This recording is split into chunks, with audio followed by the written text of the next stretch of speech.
In the progressive religion which dominates the modern West, African Americans are a sort of sacred caste. It's been socially taboo to criticize them. We need to redistribute resources to them.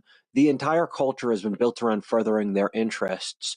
When they fail, the standards that were used to measure their failure need to be removed, and we need to restructure our entire civilizational operating system off what leftists think Black Americans want. The thing I've noticed here is that almost none of this is actually about Black America.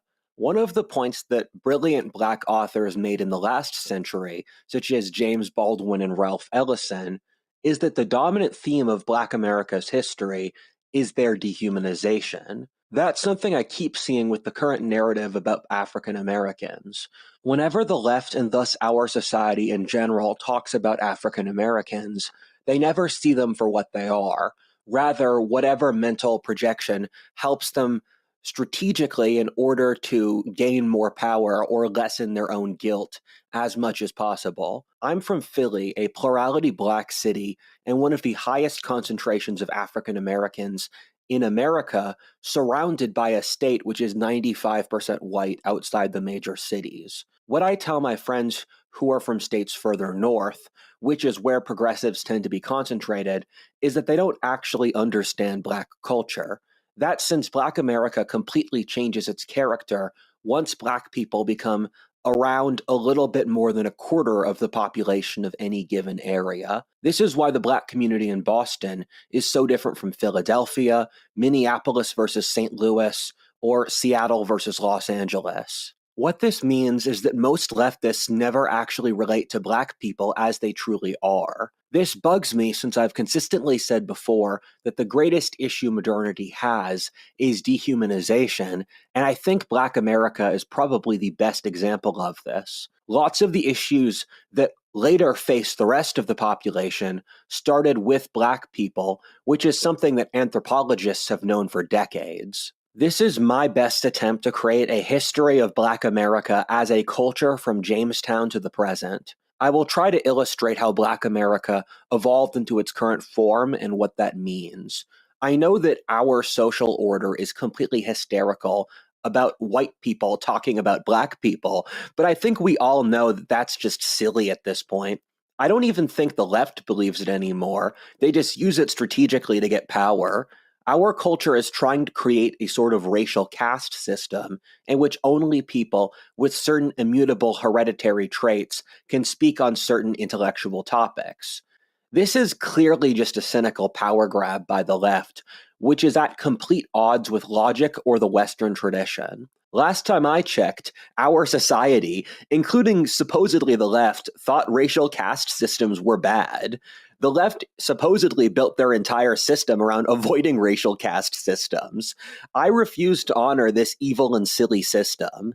As you folks might know from my previous videos, I think the world is too complicated and too many people lie these days that I'm just going to state what I believe to be the fundamental reality of the situation without putting on 5 layers of deception and obfuscation. As we will see later in this video, the people most hurt by the layers of deception around Black America are Black Americans themselves.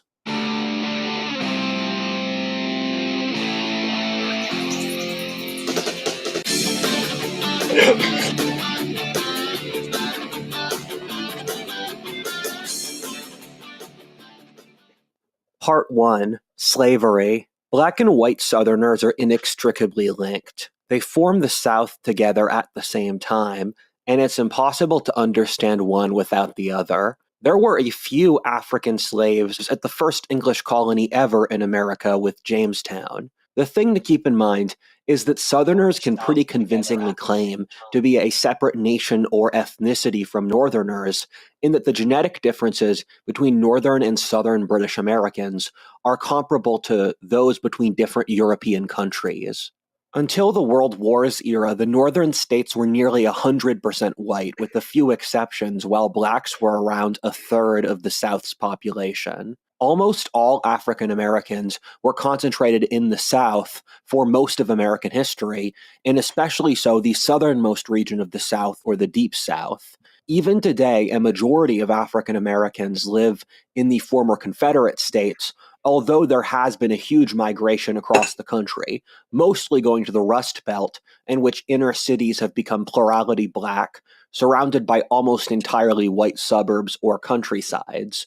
On top of this, there has been a Hey, migration of John. blacks to I hope you're California, feeling better. especially so Los Angeles, while most of America has at least some black people. Black authors have spoken I'm going to be doing this one on this, and then several things about up in Canada. It looks like part of Canada is going to split off and maybe become part of the USA.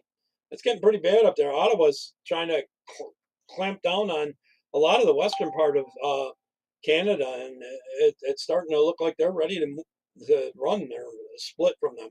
before about how wildly different the context is between blacks in the South versus the rest of the country. In the South, Africans are a rural part of the land and culture. Got some videos too about they're doing separate deals instead of Canada doing a deal with Trump. Trump's doing a deal with each province on getting oil and different things, and it's going to work out good, I guess. With extended social networks that go back centuries. Although the South has had a lengthy history of pretty brutal discrimination against the Africans, they have put down roots there in a way they haven't elsewhere. From both objective data and anecdotal sources, the South isn't more racist than the rest of the country today. This concentration here is why so often the national hub of black culture is in the former Confederacy, whether Houston, Memphis, Miami, and Atlanta. One of the most insane things about wokeness, which is downstream from how the US government processes legal discrimination claims, is that wokeness demands every high value industry have a racially proportionate structure to the national race statistics. Firstly, this is just a complex patronage system for the left to put their coalition in positions of social and economic authority. Secondly, they don't actually stand for the real balance according to racial statistics, where they're just pushing against white men's enfranchisement in every part of life. They go beyond what the 13% black stats for the entire country are, with 40% of major Hollywood roles now being black. However, the insane part of this is that America is incredibly racially diverse by region. Huge parts of America have practically no black people, and so expecting them to fulfill the national quota is just insane. Black people are 12% of America's population, and people always radically overestimate how much of America is black. For a frame of reference, there are more Americans with ancestry from the British part of Northern Ireland than there are African Americans, and there are 5 or 6 whites for every black person in America. Outside the South, Africans are practically a purely urban people who never really assimilated or related to that local area, It much all like the happened when Muslims welfare inside Europe started. today. Pennsylvania is a pretty de facto segregated state in which whites and blacks inhabit their own worlds and areas. In the South, there's more social understanding of the intertwined nature of whites and blacks, which goes back centuries, but is also steeped in racism being an integral part of that social structure. Interestingly, Martin Luther King and Malcolm X both thought the plight of blacks was worse in the North than the South for these reasons. It's also The why welfare black state, people that's have why. seen a migration back to the South over the last few decades. The reason that African Americans were and still are predominantly in the South is climactic. Most of the American Souths to the latitude of Africa, and now that I live in Texas, I'm frequently shocked that North Europeans live at the latitude of Cairo. I keep getting tripped up by the lack of a winter here. On top of that, the American South used to have horrifying diseases.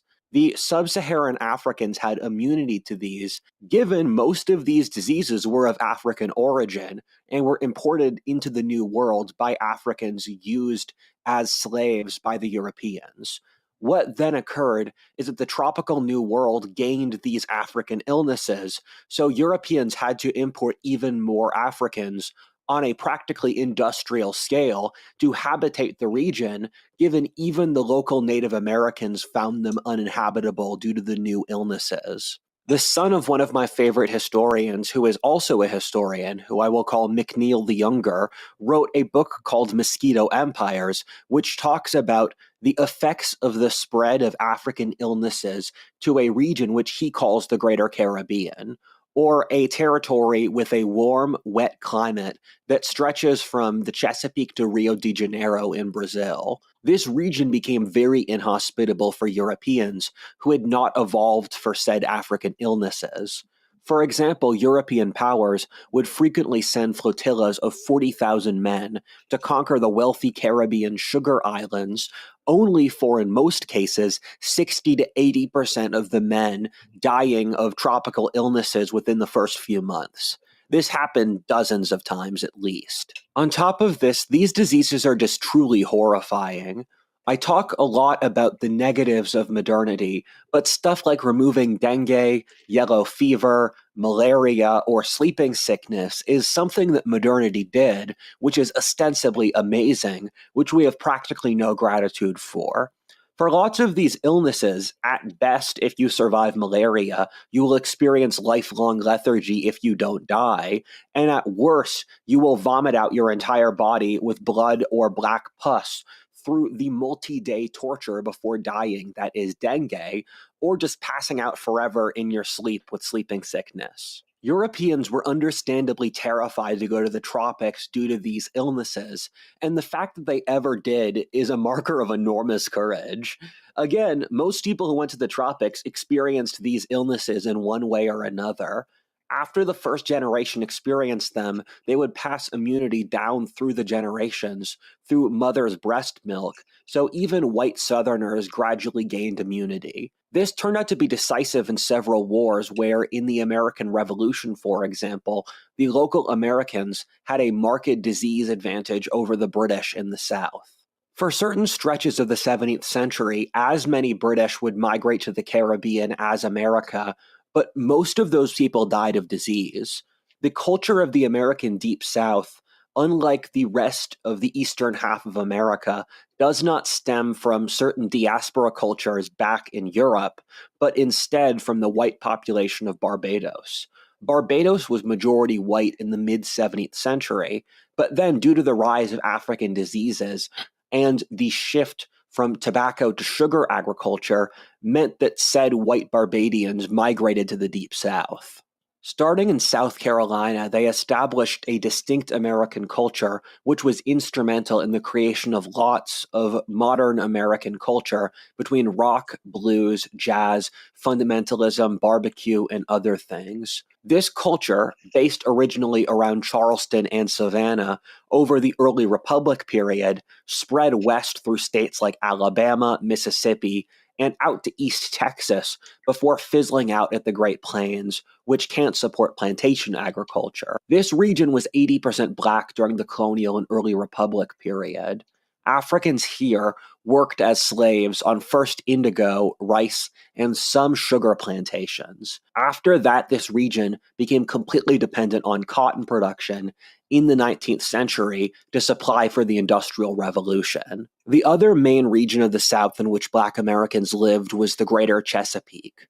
Unlike the Deep South, the Tidewater culture of the Chesapeake region, like Virginia or Maryland, was based out of the South English nobility, who, after losing the English Civil War to the Puritans, fled to the American South to recreate the English That seems to be the aristocracy area where on new DC is now. land. The problem was that labor was scarce enough versus the land that they couldn't get whites to work the land as their tenant farmers like they would back in England. Thus, they started importing African slaves. David Hackett Fisher, one of the best authors on this topic, says that the culture of the American South existed beforehand, stemming back to England, while Africans were brought in order to maintain it. Virginia started out as the main hub of the South earlier, but with the invention of the cotton gin and the frontier over the course of the 19th century, the main locus of the South ended up around the Gulf.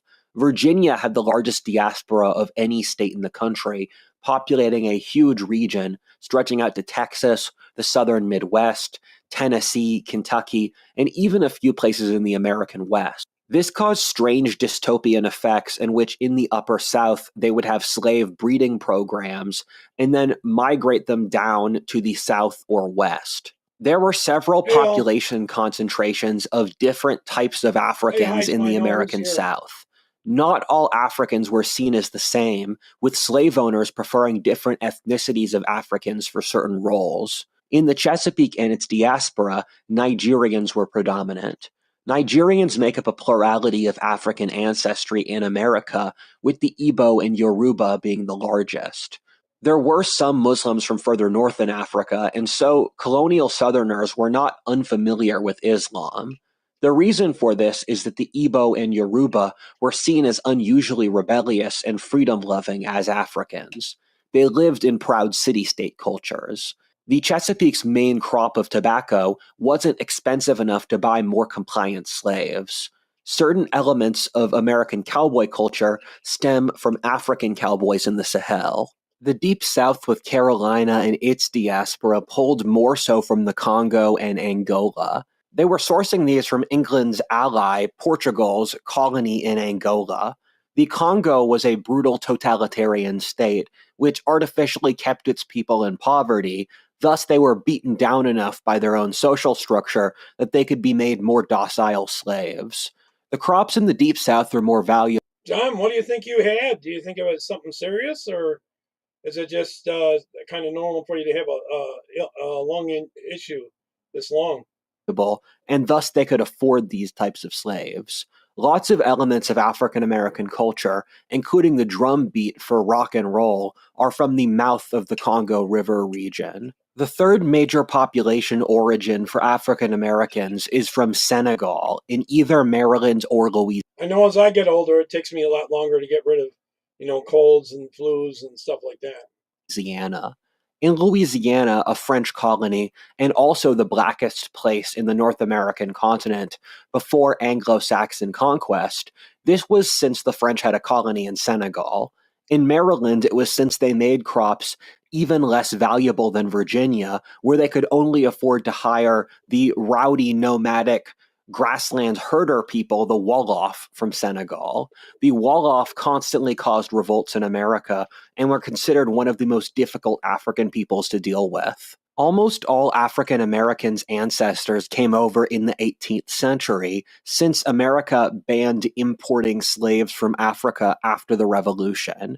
The year the ancestor of the modern average African American came over is around 1750, and for white Americans, it's around 1790. Among the founding fathers, it was widely assumed that even among Southerners, that slavery would be gradually abolished peacefully.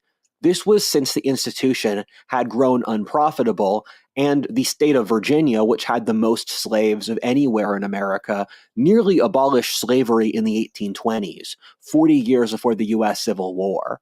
Europe had not practiced wide-scale slavery since the Roman Empire, and we know from primary sources the Europeans felt enormous guilt over practicing slavery at the time.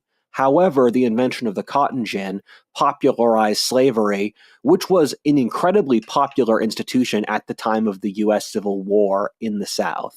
This is a chart of the genetics of African Americans. African Americans are almost all what I call greater Bantu genetically. Since, keep in mind, Africa has more racial diversity than the rest of the world combined. America once sent an African American diplomat to Ethiopia in the early 20th century, which Ethiopia took as an enormous diplomatic insult, since they are a completely different genetic racial group where they also enslaved the black Africans. Africans also have a significantly higher amount of Native American ancestry than white people, although only a few percentage points, given there was a much smaller Native American slave trade. Our current narrative of slavery is massively colored by propaganda, so much so that you should basically throw it all out now. I'm going to go through a lot of the mistakes people make on this topic. One of which is that there was an enormous amount of cultural and Oh, you sexual think you had the mixing China virus, between huh? whites and blacks during the time period of slavery. I've read a lot of books on this topic, which People cover swear primary sources, ivermectin and it was works on them. incredibly common to have incredibly close relationships between masters and slaves. Masters trusted slaves to feed them, dress them, and raise their children or live with them on a very intimate level. America's relationship with Africans is a caste system in which whites and blacks were kept at a cultural distance, in which race mixing was highly taboo. The South was obsessed with white women sleeping with black men, with the enormous pro KKK hit, The Birth of a Nation, which came out around World War I, being about it. However, at the same time, nearly a quarter of the African American genetic pool is of European origin. It was taboo to mention, but masters would very frequently have slave mistresses, including very important people like Thomas Jefferson. This is even more pronounced for the modern African American ruling class's ancestors. Thomas Sowell did an analysis of the most important African Americans and found that among Black American leadership, they were almost entirely either descendants from recent immigrants from places like the West Indies or Africa. For example, Barack Obama's father was a Kenyan Nilote, so he's not African American, or they had mulatto ancestors who were free before the Civil War, which made up around 10% of Black Americans at the time. As of the 1990s, when Thomas Sowell was writing, outside of entertainments or sports, almost no African American leadership had ancestry that were predominantly slaves in America before the Civil War. There's an interesting book called The World They Made Together, written by an Israeli historian, which talks about the relationships between whites and blacks during slavery. There's something profoundly humanizing about the book, since it covers At the both moment, Jerry, the profound I'm inhumanity on several with which whites platforms, so it's treated not their just you. slaves, with, on top of it, a tremendous amount of cultural mixing and intimacy. You'll see profoundly politically incorrect stuff, like it was common for slave women to try to seduce their masters as a way to have the only social mobility they could. On top of that, the author also covers how white American cuisine, architecture, agriculture, and religion all took on enormous African influences, something white Southerners refused to admit until quite recently. To shout out a point which lots of people harp on, but there's literally zero evidence for, is that the Jews were not instrumental in the slave trade in any way. Western Europe and its diaspora had practically no Jews in the early modern period, given they had evicted them in the High Middle Ages to the ghettos of Eastern Europe.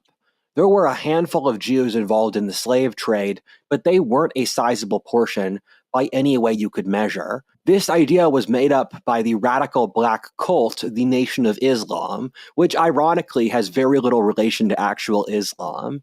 There's no evidence for the Jews being the predominant force of the slave trade. If you want to blame anyone for the slave trade, blame the Portuguese, who practiced by far the most brutal and largest slave trade of any European country. However, Africans were as instrumental to even more so in the slave trade than the Europeans were. The idea that you can divide the world into similar racial blocs which have shared interests and act together only makes sense in an American context. In the rest of the New Worlds, the other races are so mixed as to lose their clarity, while in the Old World, people of the same race constantly murder and compete against their own race. The vast majority of people involved in the African slave trade were Africans. The internal African slave trade was vastly larger than the Atlantic slave trade, coming in at 4 times the size, in which lots of the empires and states inside Africa were populated majority so by slaves.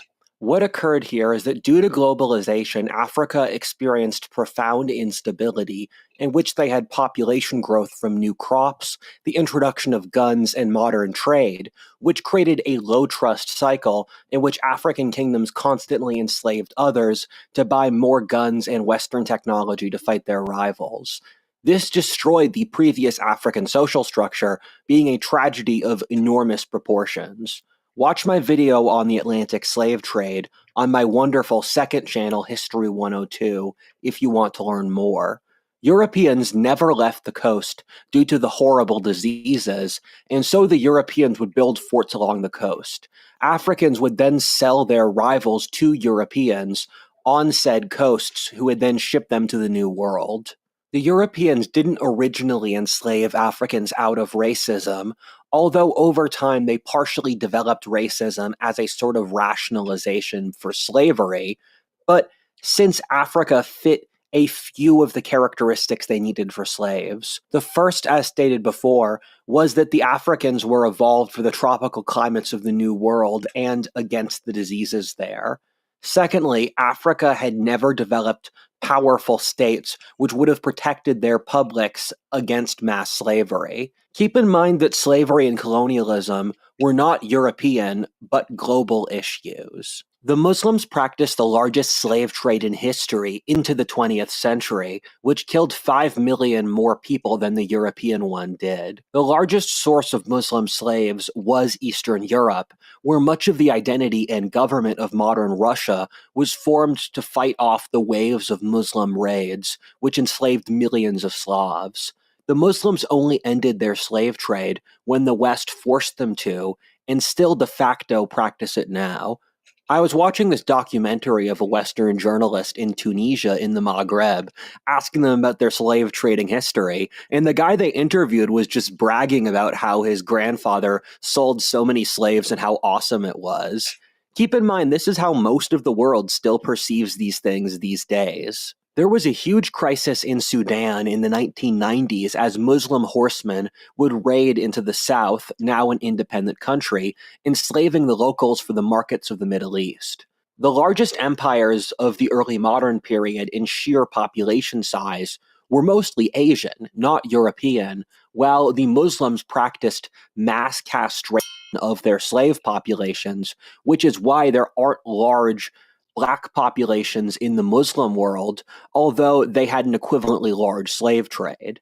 The Sahara was littered with millions of corpses, since most of the slaves who marched across the Sahara to the Muslim world died along the way. There were similar dynamics among the sugar farming slaves of the other New World slave societies, like the Caribbean or Brazil. In Hi, these, the Charles. economic incentive was to import millions of slaves, in that America made up less than 10% of the total slave imports across the Atlantic from Africa. However, in the year 1800, America was the country in the world which had the most Africans, since only in America was the slave population replicable.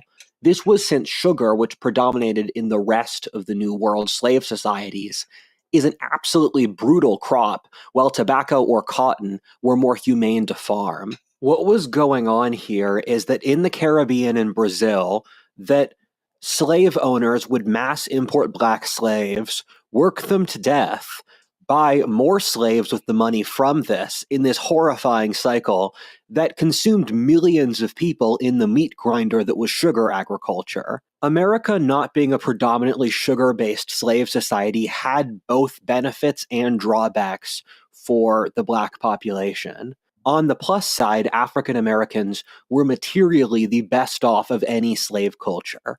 African Americans were better fed and housed than the peasantries of 1/3 of Europe, including places like Ukraine, Poland, or Ireland. That was since America was so wealthy that being at the bottom of American society was better off than being a few rungs higher on the social totem pole back in Europe.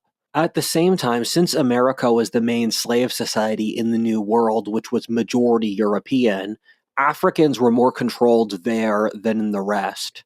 In Brazil or in the Caribbean, the slaves were seen as just completely Yeah, disposable, couple other in videos which coming up if about they didn't Canada die, they were joining allowed USA to and stuff. maintain their culture or get positions of responsibility overseeing the other slaves. Periodically, even independence and rarely equality with whites. In parts of Latin America, black people could buy a certificate saying they were white. This was impossible in America, in which, due to the huge white population, blacks always remained at the bottom of the totem pole as a sort of untouchable caste. Untouchable castes are relatively common around the world, with India's Another Dalits Jerry in being the here. easiest example, but others being gypsies in Europe, or even Japan has its own version. Ireland got its travelers. Basically, there's On been top of slaves this, everywhere in genuine the world. African culture was erased to a greater degree than the Caribbean or Brazil. You can see this in the greater popularity of voodoo or It's so African stupid. religious magic in those places. African Americans took English last names, They converted to need to Protestantism, survive, lost their African get their languages, and the school. like. One of the things Thomas Sowell writes out very eloquently is that lots of things which we associate with American Black culture, like dialect or certain antisocial behaviors, can be traced back to a sort of Cockney, lower class British culture in South England who lived with the African slaves. A lot of Ebonics is actually of South English origin. I think this sort of cultural death is more important than people realize. A people are rooted in their folkways, and so removing it creates a sense of cultural alienation and loss, which is difficult to articulate, but sticks with people for a while. All the wisest Black thinkers stumble into this, or how so much of African culture has been destroyed by whites, leaving Black Americans without a strong sense of identity. The thing is that even if the Latin form of slavery was more brutal, it was inefficient enough that Blacks could keep more of their culture. The efficient capitalism the Anglo Saxons had kept slaves on a tighter cultural leash than elsewhere. This is partly why Black Americans see so many of the negative cultural effects of modernity earlier than other peoples who receive them later, which we will discuss further on in the video. Also, even though Black slaves had higher qualities of living than a lot of European peasants, I wouldn't use this to say they had better lives, because freedom and self respect are important things in their own right, where the nobleman is willing to die for his freedom since he holds it to be higher. And I think things like destruction of their culture or degradation or constant inability to control their own lives have negative effects psychologically that are difficult to measure or really keep track of. I mean, for an example that's way more tame, look at how helicopter parenting screwed over Gen Z. The more I read on this topic, the more I found that there are a few taboo points which authors on this topic keep stumbling on, but don't really know how to discuss politely. For example, I find it kind of funny that David Hackett Fisher was known for his brilliant book, Albion Seed, which is about how different British diasporas populated America, creating the different subcultures which still dominate American life today in almost every way possible. Back in the 80s, when he released Albion Seed, he said the next book he would write would be on the cultural impact of African slavery on America. He waited 40 years to write that book, It's being like, African founders. I was did he kind of have certain things where he disappointed had to since he's nearly start them 100 years all like, old now, oh, and it's so he'll racist, never write the whole and this, series you on don't go by the American narrative? cultural history, which I wanted so much. Where are the books on the You got cultural impact of the couple, three Catholic other videos. migrants to the Northeast, the settlement of the American West, or the American Empire? American cultural history is my thing, so if he wrote that series, it would have been incalculably valuable to me. I had already read a lot on this topic before I read African Founders a few years ago, and I had already stumbled onto the topics I knew he would have issues covering. I was curious how we would cover them, and I found he did a very good but sensitive job. The main issue authors stumble into while going into this field, apart from the politically incorrect things said already, is that lots of the antisocial behaviors we see from African Americans have cultural parallels in Africa. That's something which is completely obvious if you know anything about anthropology or human nature, but is somehow taboo to say in this culture. I For think it's example, changed crime since and they murder rates in America are correlated come by into, race. I don't know, White Americans have because murder and our crime rates identical to European countries, Asian Americans to Asia, and Africans to Africa. This is the origin of the whole meme that 13% of wizards cast a majority of spells, an indirect play on the crime stats in America. The thing to keep in mind is that cultural change has to be organic and stem from the context itself. People and cultures learn through experiences and making mistakes. Besides genetic differences, which we know with complete certainty do exist, but are too taboo to study scientifically now, so it's difficult to draw conclusions as to their scope yet, these sociological differences in development between Africa and Europe were great enough that they can't be bridged immediately. Furthermore, African Americans were largely not pulled from the more developed and urbanized African states in the Sahel, but from the jungle tribal coastlines. We see this easily in the tragedy that modern South Africa has become, or how you deal with different civilizations which are thousands of years apart in development, which require vastly different things for their own good. Sub-Saharan Africa, besides a certain amount in the Sahel, had never gone through a commercial revolution, the Axial Age, the rise of continental-sized empires, or the rise and fall of civilizations. This is just obvious, but it's taboo to say for some reason. But different cultures at different levels of development need different things. It's more useful to see sub-Saharan Africa as part of the New World, or tribal cultures like Australia or the Americas, which were dragged into the global system by the European age of exploration, rather than Eurasia, which developed entrenched civilizations connected together by thousands of years of contacts. This is why it's so much easier for Indians, Middle Easterners, or Chinese immigrants to adapt to the modern capitalist market than Native Americans or Africans. It's not fair that these cultures were shoved into a global order, which they were never really prepared for, but life has never pretended to be fair either. All of these cultures are stuck with the issue of catching up to thousands of years of experience that Eurasia had, but they didn't. At least some Africans are making a valiant effort to do so today. Starting However, in the to, grand scheme of things, the Africans I have see done a lot more significantly black better conservatives than the than Amerindians or they have Australian since before the Aboriginals 60s. in the new global order, since they didn't die Back from in the 50s, European illnesses in the same way those peoples did. In fact, they unwittingly played the disease card on the Europeans in the way they did to those Aboriginal peoples. If you read enough on the anthropology of Africa, you will notice similarities between African Americans and Africans. This is something that the Thomas Sowell school of thought disagrees with, saying African Americans are basically Englishmen now. Although I respect Sowell enormously, this clearly isn't true. If you compare the behavior of African chieftains or dictators to rappers, there are similarities faced by the struggle of African Americans adapting to a very advanced, what's everyone delayed think about this guy's gratification, opinion? capitalist, educated Or, well, society. knowledge and For a frame of reference, if Irish or Hey, Italian Marianne. Americans took a century to assimilate into Anglo American society, of course Africans will face big issues. Two Part down. 2, Okay. Intermission.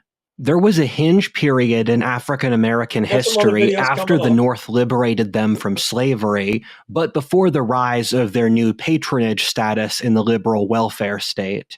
This was a period in which I believe Black America could have made a better choice than what they did, where Black culture went through a period of profound introspection, which they later did not act on.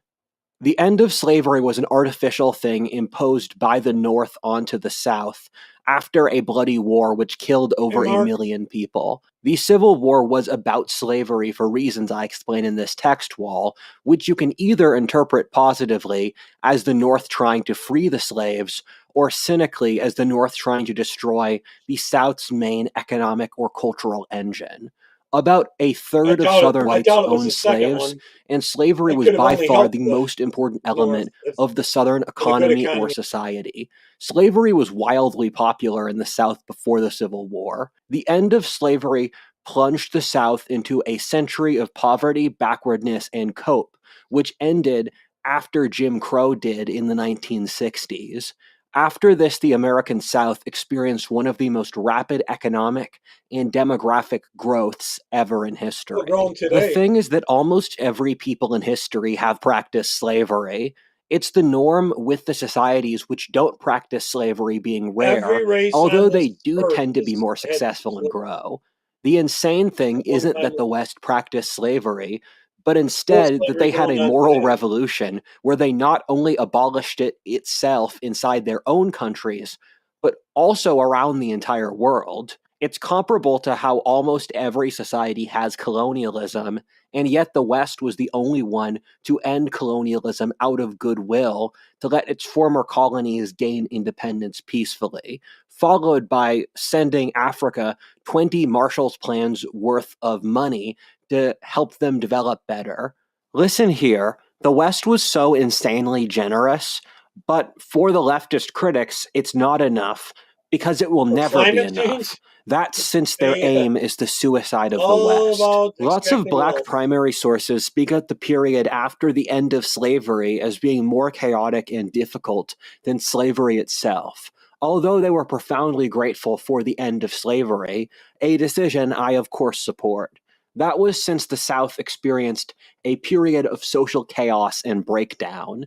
The North worked with Africans in the period after the Yeah, they were Civil War. Irish. Lots of Wasn't elected there politicians in the Chinese on South the in the decade like after the Pacific Civil War were Railroad black, where the time? Republican Party used What blacks to were win you? in the South. This was before the party shift of the 1960s, when the Republicans were the party of the North and blacks, while the Democrats were the party of Southern whites and Catholics. Black farmers did quite well in the short term, in which 1/3 of the state of Mississippi and the broader region were owned by black smallholder farmers. A black middle class developed in this era And with their parents own could parallel rent out economy. their A kids lot of too. this was Wasn't destroyed by Lincoln the end rented of the out Jim for like Crow 2 era, years? in which the upper ranks of black society gained social mobility, entering into white society, leaving their co-ethnics back in impoverished ghettos with no leadership or role models. The northern conquerors in a few places experimented with dividing up the former plantations among black farmers. I don't fully trust the info here, since there's a lot of propaganda in this topic, but it seems to have worked out. However, the issue the North ran into is, since the US was a very small government country which didn't want to militarily occupy an area the size of Western Europe forever, the North gave the South self-governance back after a decade. I think this was a necessary decision to prevent the North-South division from fossilizing into an eternal hatred, but also the reinstatement of the old Southern social code meant a return to white supremacy, which was baked into the South's previous social structure. The old plantation system survived, with blacks alongside poor whites, often working as a form of serf called sharecropper, which were kept permanently in debt. The South adopted a legal code colloquially called Jim Crow or segregation, which they maintained for about a century until the 1960s, when the North forced them to take it down. Jim Crow made it very difficult for blacks to exercise their constitutional right to vote, while creating two parallel societies See, under a well, it wasn't the facade of Democrats separate that but got rid of that. equal. This meant that blacks It were wasn't the kept from eating Democrats. at the same restaurants, going to the same churches, using the same water fountains, Democrats or were in sitting power on the for same many parts of years. the bus as whites were legally. Black treatment was significantly worse than the white, while this killed off or heavily weakened Yeah, the you're right, rise Charles. of They a didn't teach black that. middle or leadership class. Interestingly, the high point of racism in American history was not during slavery, but in the early 20th century around World War I. This was partly due to the rise of scientific concepts of race, alongside the lowering of average wages, which made normal people more tense. The KKK, an overtly racist secret organization, gained profound popularity and A exerted third of the people they significant hung social were or white political control over the conservatives South. in the South. Lynchings or vigilante hangings became quite common across the South, killing hundreds of blacks illegally, frequently those who are trying to rise above their station, who were called uppity. A Also strange white irony here conservatives. is that in this era of political and social repression, African Americans saw the highest increase in their quality of life of any era ever.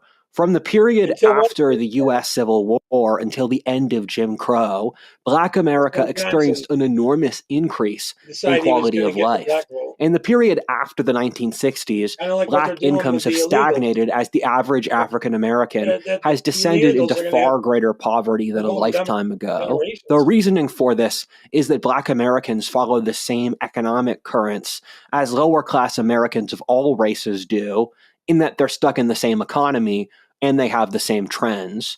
It's counterintuitive, but let me explain in this process how Black America's state has actively decayed over the last few decades. Part 3, The Welfare State.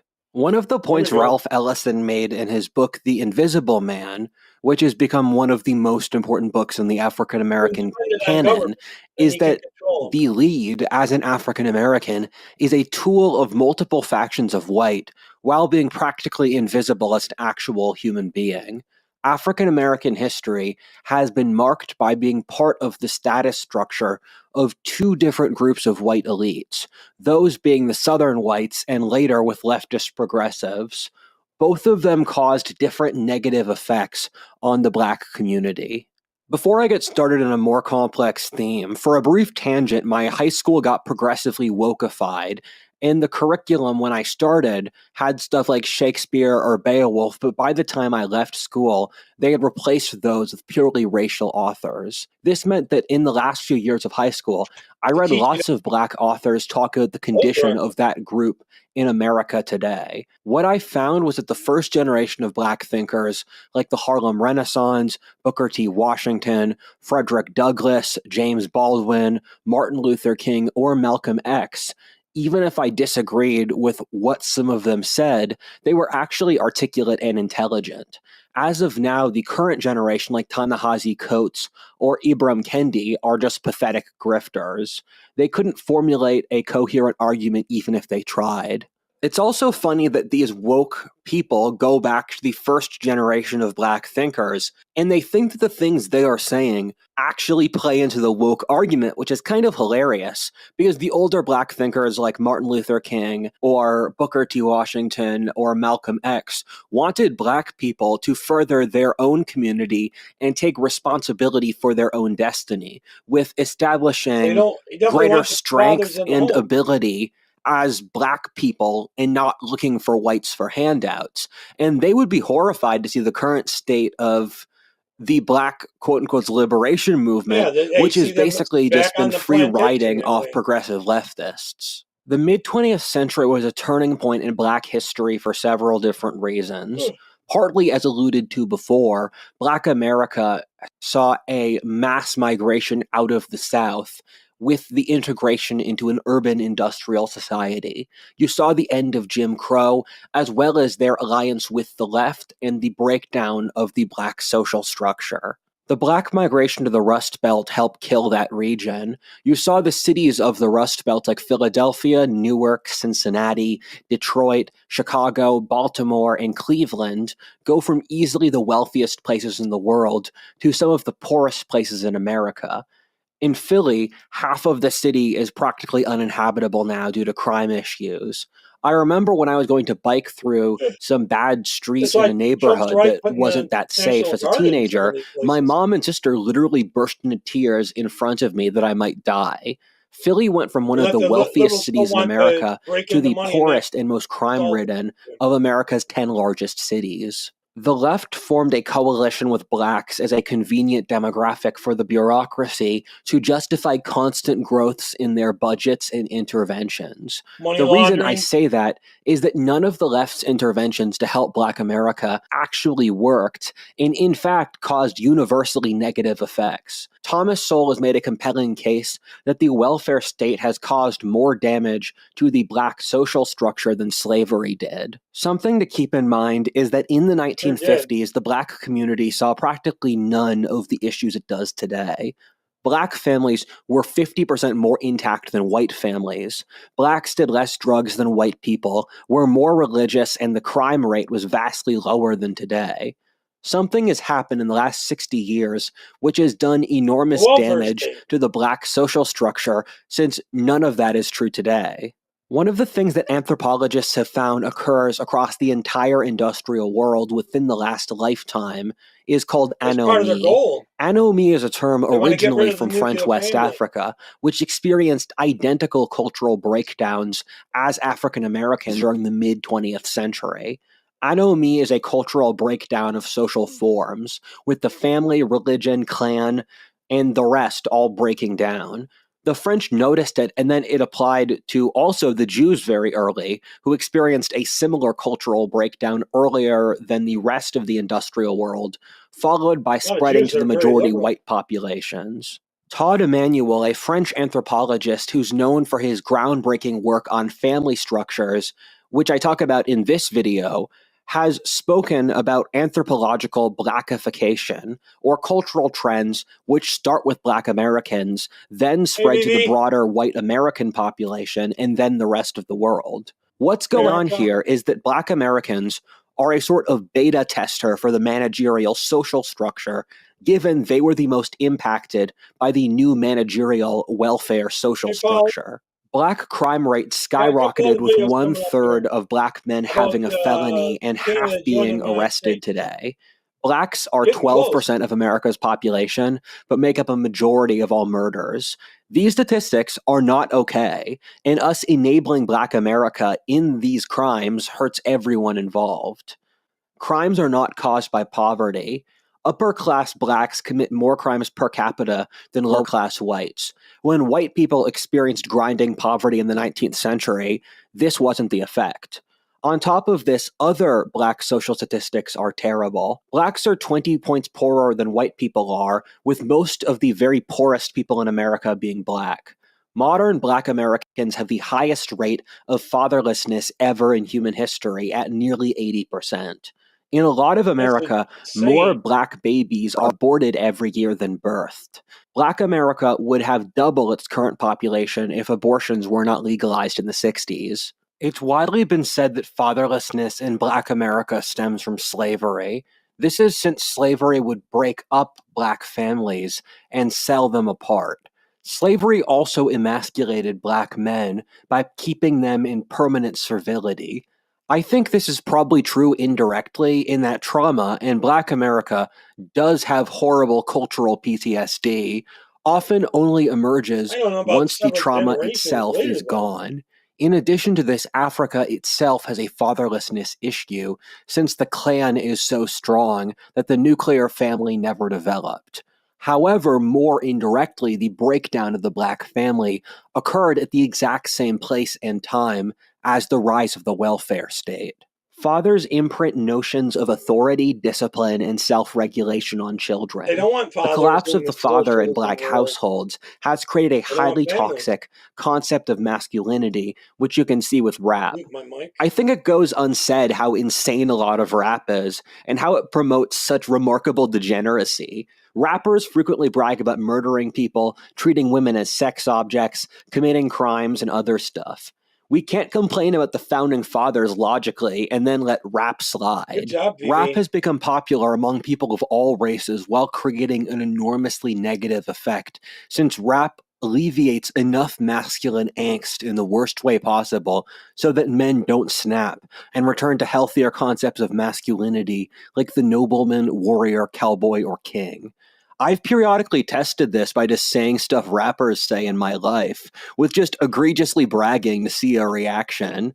As a white guy, I am universally treated with complete contempt for doing this, and yet people don't see the irony of the double standard of letting blacks get away with it. How does it make sense to have a society in which low class criminals have more communicative ability than those who contribute to society? Dave Chappelle has made a bit about DaBaby, a popular rapper who literally murdered someone, as the story goes, with practically no consequences for his All that social was a socialist standing. Well, until yesterday, republic. if you said the slightest wrong thing about trans, your career would be over. Our society has no standards for Black America, which in turn ends up hurting blacks disproportionately more so than the wealthy liberals who push this. The white liberals are using this to virtue signal to get power, while the cost is borne by the black community. You can see that there was a negative shift in Black America which occurred within the last lifetime of music. Black Americans are the most musically and culturally successful group in American and possibly world history, having vastly more influence in those fields than their size or influence should normally allow. We can accept that Africans have an aptitude in music, but not that other ethnicities have aptitudes in other things. When I was in France, I saw the local youth listen to rap while wearing streetwear, and in China, I stayed with a family where the Some have, son wore yeah. a Snoop Dogg Well, some t-shirt have. without who even knowing There's some who that Snoop haven't. Dogg is. I've spoken before about how the Uyghur Justin Bieber, who is now in a camp, cries, had a black guy rep him up at the start to give him more street cred. And Uyghur Stan is about as far away from the black belt as possible. When you look at the older black genres of music, they ultimately all stem from gospel or soul. This was from a Christian musical tradition, which was the case when the black community was more intact than the white. You first saw the move into jazz, rock, blues, disco, and R&B. It's remarkable to see how much musical degeneration occurred with the jump from R&B to rap. I've been listening a lot to older R&B, and it actually has instruments, tunes, story structures, while rap does not. It was often the same producers who worked in both of these I used industries. to like the It's taboo to Temptations say in the this in 80s. our culture, but our descendants will be completely comfortable seeing rap as a sign of social But and I'm old. musical degeneration. They will be horrified at our apathy at seeing our own culture collapse. One of the hallmarks of decadence is the popularization of unsuccessful evolutionary strategies, since people brag in mating rituals by being inefficient on purpose. This is why people buy expensive clothes or cars, spend hours on the gym, or say stupid political positions to get laid. It's since the cost shows your wealth indirectly. This is a common anthropological principle when humans do not have enough suffering, where a good example being among the natives of the Pacific Northwest, who will periodically burn their possessions to brag about their wealth. Burning their possessions called potlatch is a social event for them. African American culture has been popularized partly on top of this due to our socialist, religious, and cultural structure because Black American culture has underperformed, much like how barbarian fashions were popular in the royal court as Rome fell to decadence. The welfare state has caused enormous damage to the Black social structure since Black America never had enough independence or status distinct from their previous untouchable status in a Well, look what's majority happening white in South society. Africa. They've ruined White that society took again. thousands of years of constant struggle to achieve its civilizational cultural level. Thus, when Black America was given an artificial influx of cash, it destroyed their previous social structures, which were built off the necessity of survival.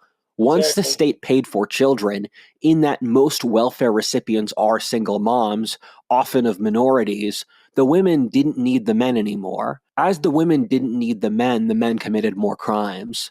The upper class migrated out of majority Black areas, leaving the All rest part of in their a low plan. trust, envious environment. Growing up in school, Black kids would literally mock each other for getting good grades, since that was acting white. This is so counterproductive for no reason. There's an interesting study that became kind of famous where they studied the children of Black soldiers who married German women and grew up in military bases where they had similar IQ and testing to white people back in America. So we know that the African American cultural context is doing something here. Keep in mind that this same mechanism also happened in the white community, which They're also dropping out of experienced school. cultural breakdown or anomie due to the wealth of the Yeah, post World War II I era. agree. This isn't a race thing, but rather a Right, human Paula. nature thing, where human nature is innately self serving and strategic in its efforts. However, different ethnicities have trained their populations to have different levels of delayed gratification. As an example, the Scots Starting to Irish of get cooler here. Appalachia, who are technically WASPs, have practically all the same issues as Black America, albeit not as bad. What the left did with Black America is what they do with every group they pretend to protect. They bribe their elite aspirants while abdicating responsibility, which then causes social breakdown of said group. This happened with the working classes or unions, as well as women and the Soviet Union. In each case, the left's rise to dominance caused sociological collapse, which destroyed said group over the course of a lifetime or a century. The average Black person lives a worse life today than decades ago by almost every conceivable metric. Beyond even the social stuff, the average Black American is significantly poorer, and inequality between them and whites has skyrocketed. The difference in income between white and Black Americans is significantly higher now than it was under Jim Crow. The reason that until recently the Democrats could count on nearly fanatical support from Black Americans is since they could bribe any aspiring Black person with enormous social advancement. In exchange for unquestioning support, these Black people got advanced. Thus, they could become loyal Revolutionary Guards in any institution for the left's self-interest. The thing with DEI, which aims at having as many Black people in positions of authority as possible, is that if you're an enterprising Black person, you will go very far. This is since most Black people are poor and not on the corporate route, which means that those who are in high demand. Meanwhile, lower class Blacks bear all the costs here. However, anyone who would have the effort to complain gets promoted inside the leftist system. Black America today is one of the most artificial cultures ever, although it grew into some organic roots in the South. They were ripped from their homeland, their culture destroyed, and then immediately jolted from legal untouchable caste to sacred for the new ruling religion of the society. I think it's worthwhile to have empathy for how difficult that would be for them to emotionally process. This is since America is such a dynamic and insane society that Black America is kind of along for the ride, but powerfully separated in a very profound way that both Blacks and whites understand subconsciously. The thing about the current left-wing order is that it can't last. The welfare state is built off national demographics which no longer exist. We're getting too old to support it. Thus, this will all come crashing down soon. America is getting quite resentful of Black America free-riding off the left's delusions, which means Black Americans are given a choice today. Once their liberal masters can't maintain dominance, the great question is whether Black America can break out of dependency to actually be free. That's been their desire over their history. I know Black Americans want to be men, and the way to be men is to take responsibility. If Black America can learn independence, they can be respected. But if they go down with the liberal ship, they will forever be associated with it. The choice is theirs, and it's still open now. Yeah, I thought that was an interesting one to put out there. The guy broke it down pretty good. Okay, I'm going to move on to what's going on in Canada. I wonder in which order I want to play this. Let's see. Let's go with this one first, and then we'll go from there. All right. This guy is talking about 3 days, or this week he's done 3 videos on this. Parts of Canada are thinking of leaving Canada because of how they're being treated by the liberal Ottawa things, so it's taking all their money and everything. And some of them, like Alberta, are thinking about joining the USA. And if Alberta goes, there's probably 3 or 4 other kind of conservative there is kind of like moderate leaning provinces to the United States. It would be interesting. It would really change the electoral map for sure. The Wexit deal is real. It's on paper, and it just rattled Ottawa harder than anything I've ever seen in my lifetime. You've got Alberta standing at the front like the engine of the train. You've got Saskatchewan right behind that, ready to move. Manitoba quietly playing the corridor card. And even interior BC throwing weight with resources and sheer frustration. But here's the new... The way it looks like, there'd be 4 provinces, which would be 4 more states in the United States. Question. Is the Yukon, that forgotten northern territory that Ottawa treats like it never even existed, as they look south to Alberta's rebellion, it would take some years. Will they also decide that their future lies also outside of Confederation? For the first time, this feels like an actual roadmap instead of a bunch of angry town hall speeches. We're not grateful because Canada is mediocre, because we could have it all and all we get is scraps. from the federal government out east. That's why we need to be independent. What's changed? Everything. This isn't about people griping over coffee in Red Deer or Saskatoon anymore. The signatures are already there, enough to trigger Alberta's referendum machinery. Ballot question is sitting in the chamber.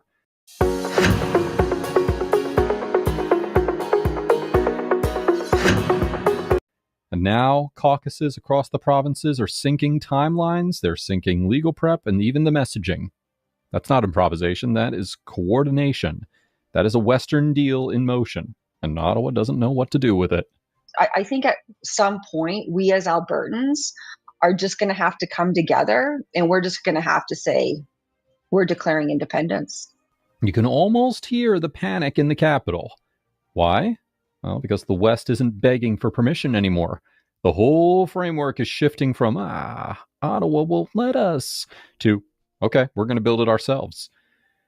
Alberta's talking pensions that don't flow through Ottawa's fingers. Provincial policing to cut Exactly. It's about the money that the they'll take. RCMP leash. Export routes and trade deals that are aligned directly with the U.S. corridor instead of waiting for some liberal minister to veto another pipeline. They need to get their Like the cash. West finally woke up and realized, Their money laundering. we don't need a blessing from Ottawa. We need a plan to ignore them. And that's exactly what this is. We don't need your permission. We don't need a vote.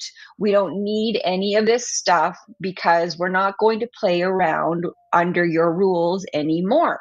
We're going to declare independence, and that's going to be it. And let's talk the stakes here because they are massive. Equalization? Done. That cash machine collapses the second Alberta walks because there's no one else who's going to be rich enough or, frankly, dumb enough to keep paying the bills for Quebec and Ontario. Pipeline veto politics? Gone. Ottawa's whole game of blocking Alberta while cashing its checks evaporates. Punishment economics, as I call it. And if the pipeline goes in, it lowers our fuel cost here in America. Gas prices will go down, which raises the standard of living because you probably still make the same wage, but everything will start costing less to transport. Flips into pure regional self-interest.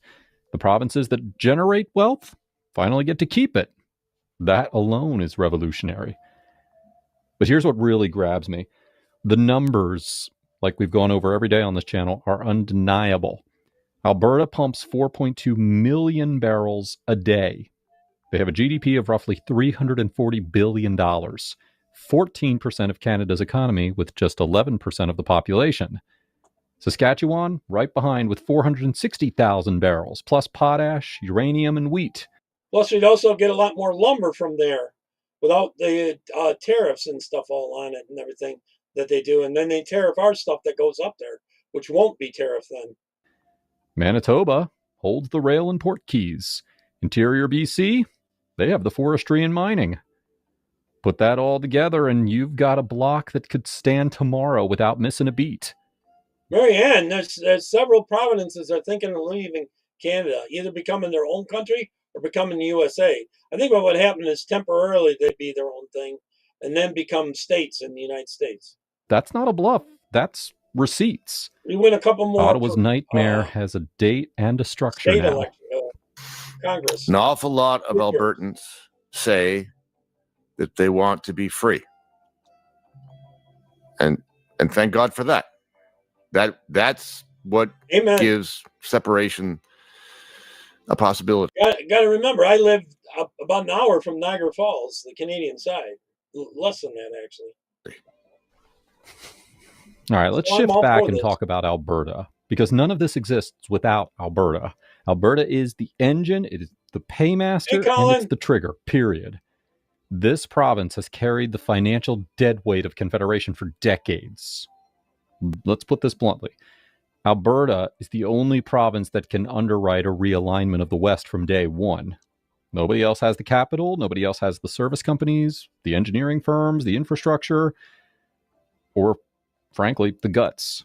Alberta needs to escape the Canada if Alberta that is outside goes, Alberta. Some of the other Think ones about it. go. 4.2 million barrels a day. That is OPEC level output sitting in one province. A GDP north of $340 billion. But then here's the insult. Alberta has watched decades of net outflows east. Billions upon billions siphoned off through equalization. $600 billion since the 70s. $250 billion in just the last decade. That's not sharing. That's legalized theft. Alberta built schools. And if you count all the taxes, they overtax them there, and the carbon taxes and all this and that. They take about 2/3 of their money from the west to the east. In Quebec, while their own ERs have 12-hour waits. Alberta's highways, they crumbled, while Ontario politicians sneered at them and their dirty oil. Do you think Albertans are going to bankroll their own strangulation forever? Yeah, no chance.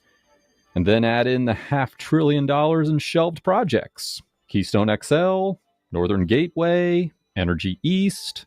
You start to see the motive power. Alberta put $1.3 billion into Keystone XL alone before Ottawa rolled over. That money vanished. That trust vanished. And in its place grew something way bigger. The realization that Ottawa is... Never drink more than one glass of this recipe a day, unless you actually want to stop waddling around like a penguin and watch... ...isn't reformable. No matter who sits in that PM chair, Ottawa will always treat Alberta as a colony. And colonies... It is. They eventually walk. This is Alberta's chance. You'll be talking about it too, but a lot of the people that get health care up there, if they're all kind of expensive, they try to make them use this thing called MAIDs. That's government-assisted suicide. They try to get them to kill themselves. If you like, to save Western civilization. Like Western civilization is in decline. Alberta also holds leverage over the rest of the West. Calgary and Edmonton are the headquarters for service companies, capital pools, engineering shops, and midstream operators that keep projects alive. Every big Western project runs on Alberta's balance sheet one way or another. You can't finance a pipeline, you can't staff a refinery, you can't move heavy equipment without Alberta's network. That's why Alberta isn't just another province in this game, it's the trigger. Pull it, and the whole region will fire. But now enter Saskatchewan, the first follower. Not because of blind emotion, but because of pure design. Economically, Saskatchewan is locked in with Alberta. Around 460,000 barrels a day. West, potash that feeds global agriculture. Uranium that powers reactors. Wheat that stocks shelves from Asia to the United States. And you'll be able to drive, and say, here's the from kicker. Florida all the way to Those Alaska. industries aren't standalone. They're vertically integrated with Alberta's capital, Alberta's services, Alberta's cross-border buyers. You can't separate them, even if you wanted to. And if Alberta wants to be free, it can, if it has the wherewithal, to establish itself as the example of the way Western civilization is supposed to work. Politically, the green light over there is already flashing. Saskatchewan's premier has openly said that he's not going to block a referendum. That's huge. And the bar for them is even lower than Alberta's, just 125,000 signatures to trigger a provincial vote. That's nothing for a province that's as fed up as them. Today, the machinery is there, the door is open, it would win. and the grassroots are ready. Both provinces. Their grievances are carbon copies of Alberta's. Same Ottawa vetoes, same carbon taxes, same bottlenecks at the border, same insults from liberal politicians who've never set foot in a field or a mine. Oh yeah, and that same bottlenecks at the border, it has to do with the liberals wanting to get their fingers into the pie. They want money out of the deal if for anything to go through. And then shut up treatment.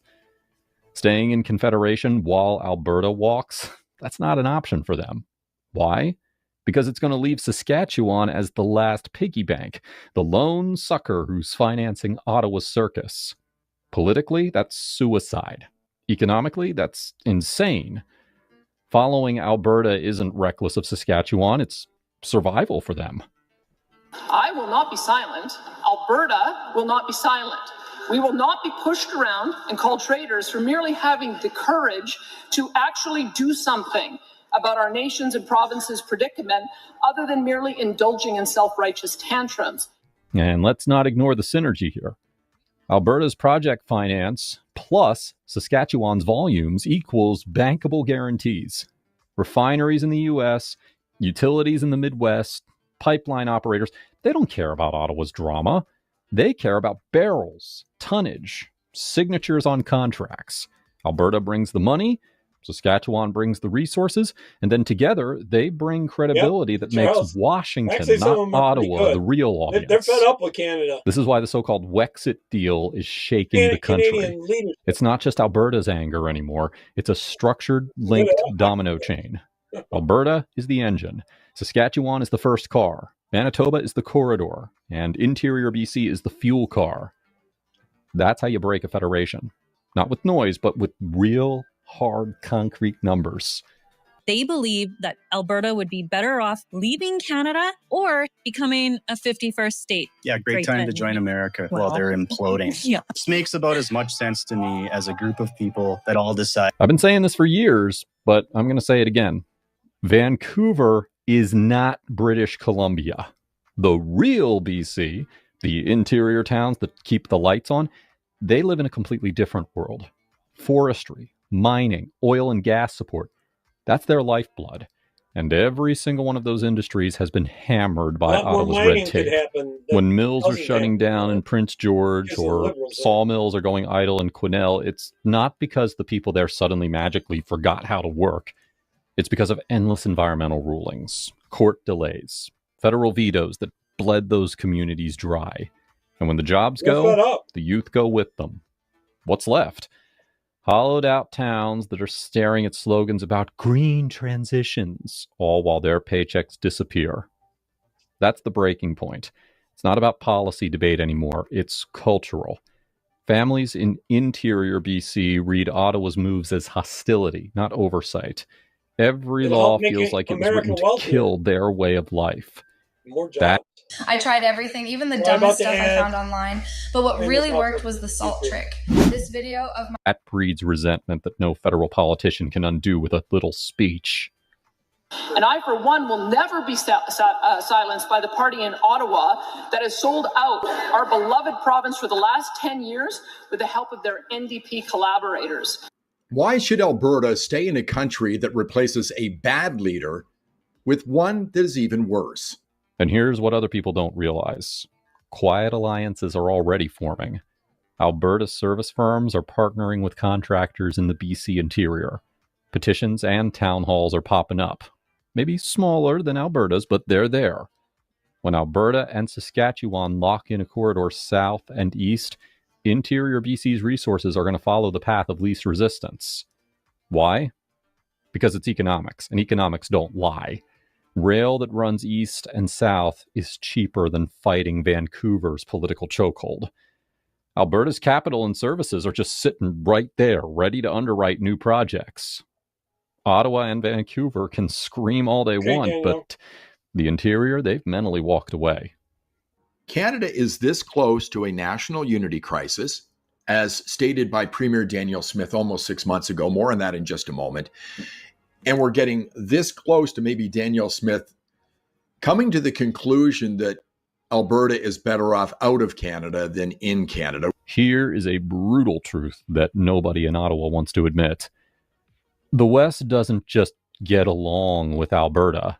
It runs on Alberta. Every pipeline, every field service, every refinery contract is tied back to Alberta's upstream output. You cut Alberta out and the whole system shudders. Think about it. Calgary isn't just another city. It is the beating financial heart of the prairies. The private equity, the drillers, the engineering giants, the insurers, all of them are headquartered in Calgary. Every project in Saskatchewan or interior BC prices themselves off Alberta's balance sheet. You need Alberta's capital to de-risk a potash mine, to finance uranium shipments, to build grain terminals. Without it, the rest of the West is stranded. And it's not just dollars, it's people. Welders, pipe fitters, rig crews, heavy haul drivers, they rotate across the whole region. You break Ottawa's choke points and that idle capacity unlocks overnight. Projects sitting frozen for years can climb right back up. Exports? They're already Alberta-centric. U.S. refineries in the Midwest are literally designed for Alberta's heavy crude. Grain hubs in North Dakota and Minnesota lean on prairie output. Rail interchanges south of Winnipeg and Regina, they move Alberta's product daily. Formalizing a Western deal is just writing down what's already happening. Warren And here's Buffett a kicker. doesn't want Equalization without Alberta collapses. $18 There's no a barrel world where oil Saskatchewan being or exchanged. Manitoba volunteer to be the new piggy banks to bankroll Quebec's daycare programs or Ontario's pet projects. Political survival alone ties them to Alberta's timeline. When Alberta jumps, they're not even going to have a choice. They either follow or they get crushed under Ottawa's weight. Alberta and Albertans continue to get ripped off by Ottawa that uses our money to fund places that vote Liberal. And this is where it gets real. Alberta isn't just angry, it's organized. The Citizens Initiative law laid the track. 177,000 signatures to trigger a referendum, and the organizers already have 240,000. Ballot questions already written up. Should Alberta become a sovereign country? Can't get much simpler than that. There's no wiggle room with that. Saskatchewan's plan's even simpler. Just 125,000 signatures are needed. And again, their premier has already promised he's not going to stand in the way. So that's not hypothetical. That is a legal green light. Alberta and Saskatchewan can synchronize their referendum windows like they're syncing calendars. Texas 4 provinces. Ottawa can pretend that it can stonewall, but the Clarity Act's clear. A clear question and a clear majority obligates negotiations. The other one that's kind of liberal. They can drag their feet, sure. They can lawyer it to death, fine.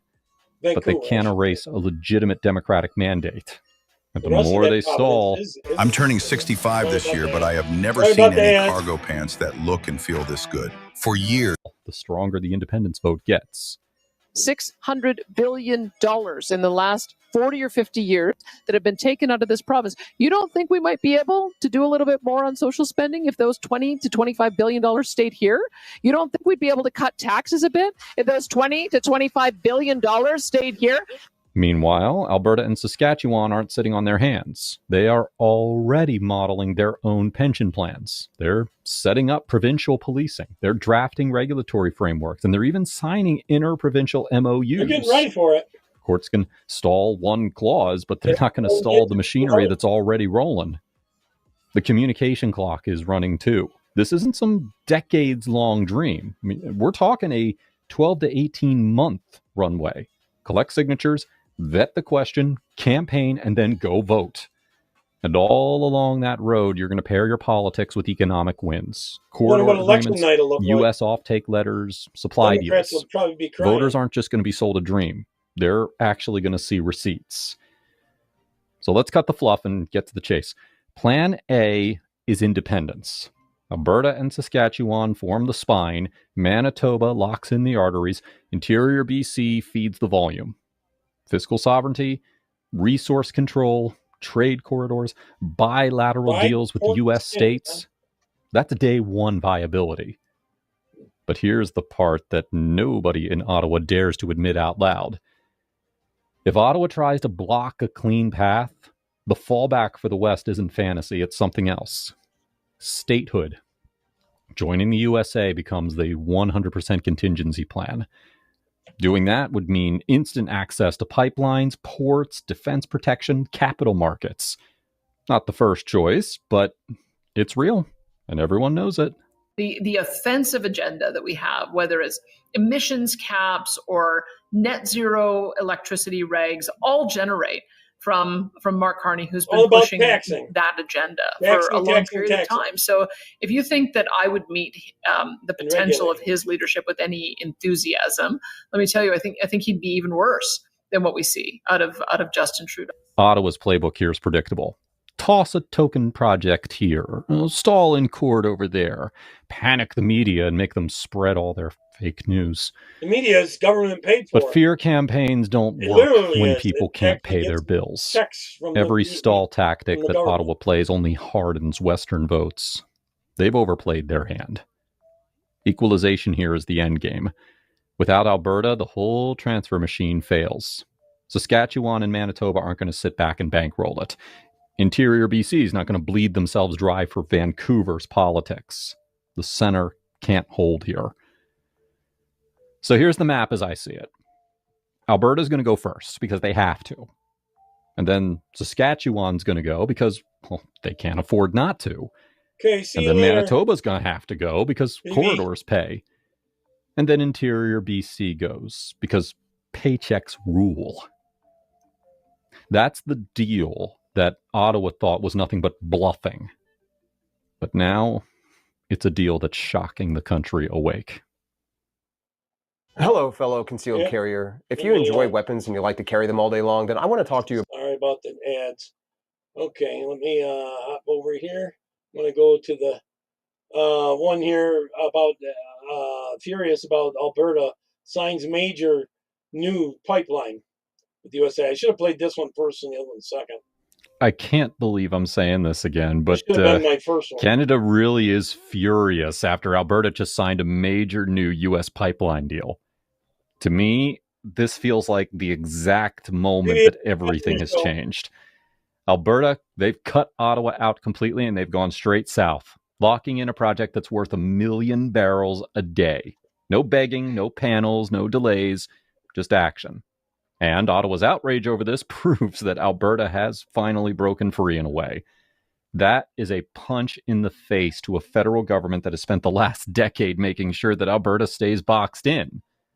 What Ottawa doesn't want to admit here is that their entire playbook, their whole playbook just collapsed overnight.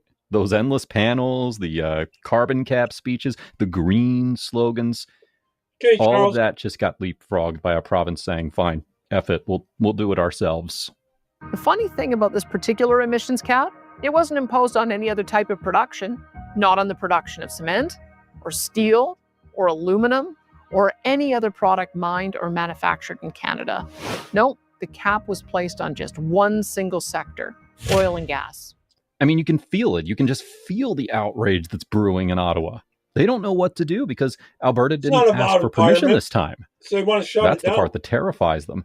The entire federal model in Ottawa is built on provinces coming to them hat in hand, waiting for their approval. And then maybe if you behave, you can get a watered down project or a half-baked compromise. But Alberta, they just proved that we don't need to play that game anymore. We're not a colony that they can boss around. We're builders, and we're proving it. But let's get real here. Alberta didn't suddenly wake up one morning and decide that they were going to go all rogue just for fun. This moment was born out of years and years of Ottawa betrayal. Do you know how much opportunity has been strangled out of this province? Let's go over the numbers again. Try over $500 billion in canceled or shelved projects. $500 billion, over $500 billion gone because every time that Alberta tried to expand, Ottawa found a new way to say no. Keystone XL alone bled out $1.3 billion from taxpayers' pockets. Northern Gateway was axed like the future didn't even matter.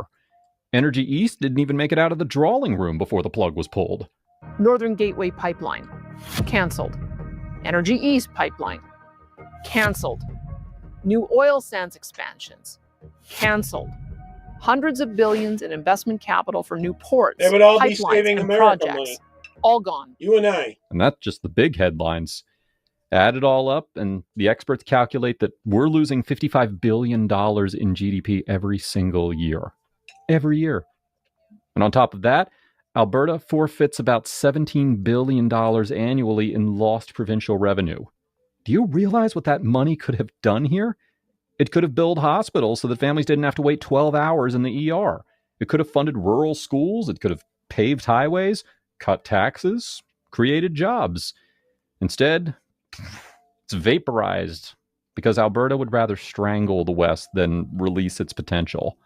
And yet, that is exactly what Canada has done to itself. The results: high unemployment, massive federal and provincial budget deficits, hundreds of billions in investment capital fleeing the country, and a country under the economic thumb of a single export market. So they can have the And vote. it's not just incompetence, folks. It's by design. That infamous Bill C-69, the so-called No More Pipelines Act, it was practically written in order to ensure that nothing got built. Pair it with the oil tanker ban and the suffocating emissions cap, and you've got an entire federal arsenal that is aimed directly at Alberta's lifeline. Tell me, how is any sane province supposed to thrive under that? We're not whining here. We're just stating facts. Ottawa has made it impossible for Alberta to grow. So Alberta did the only rational thing that's left. We cut them out of the deal entirely. I caught my stepson spying on me in the shower at the same time that my husband used this trick to get hard. I discovered something. First, they made new pipelines virtually impossible to build through the passage of the unconstitutional C-69 No New Pipelines Bill, which added so much confusion, uncertainty, and red tape. Now, here's where the numbers really start to rattle Ottawa's cage. Alberta already produces about 4.2 million barrels a day. That's roughly 1.5 billion barrels every single year. The new pipeline is designed to move 1 million barrels daily on its own. In other words, just one project carries about a quarter of our entire output. Imagine the leverage that creates. And Alberta's not just talking about this either. We've already sunk $350 million into land purchases, environmental compliance, and early stage construction. You can see steel is literally in the ground. Real close to $2. This isn't another promise that's hanging on the whim of some liberal federal minister. It's happening. And the best part, this project was built for scalability. Everyone, even including you want more capacity? Okay. Add lateral lines, pumping stations, and branch links as demand grows. It's modular, it's expandable, it's future-proof. We all know Canada's economy is suffering right now. We've had an inflation crisis, high unemployment, declining GDP, capital investment fleeing Canada for other countries, massive federal deficits. But the real sting for Ottawa is how Alberta's framing this. We're not selling it as just another pipeline. We're calling it a nation-building project. It's about sovereignty, self-respect, and the right to decide our own economic destiny. Ottawa wants to act like Alberta's backbone is a burden. We're saying the opposite. This project proves that we don't need Ottawa's blessing to survive. We can thrive without it. And that scares them more than anything. Because the moment that one province proves it, then others are going to start asking, okay, why are we still playing Ottawa's game? And let's not forget the market reality behind this move too, because that's the final nail in the coffin of Ottawa's argument here. The United States, they consume about 19 million barrels of oil every single day, and they produce roughly 13 million. That's a 6 million barrel per day shortfall. Guess what their refineries are designed to process? Yep, Alberta's heavy crude. Not just a good fit, it's a perfect one. We're starting to understand that we've been shooting ourselves in the foot. We are far too economically dependent on one customer. Alberta already sends about 80% of its exports south. This deal just locks that in tariff-free, making Alberta oil cheaper and more reliable than imports from unstable regions like Venezuela or the Middle East. If you're an American refiner, this is a dream scenario for you. Steady supply, predictable costs, zero geopolitical drama. No Middle East. Meanwhile, Ottawa's still busy trying to kill the very industry that keeps the lights on. Oh yeah, and here's the kicker. Policy circles in Washington are openly talking about reviving the Keystone XL pipeline. Yep, the same project that Ottawa refused to fight for.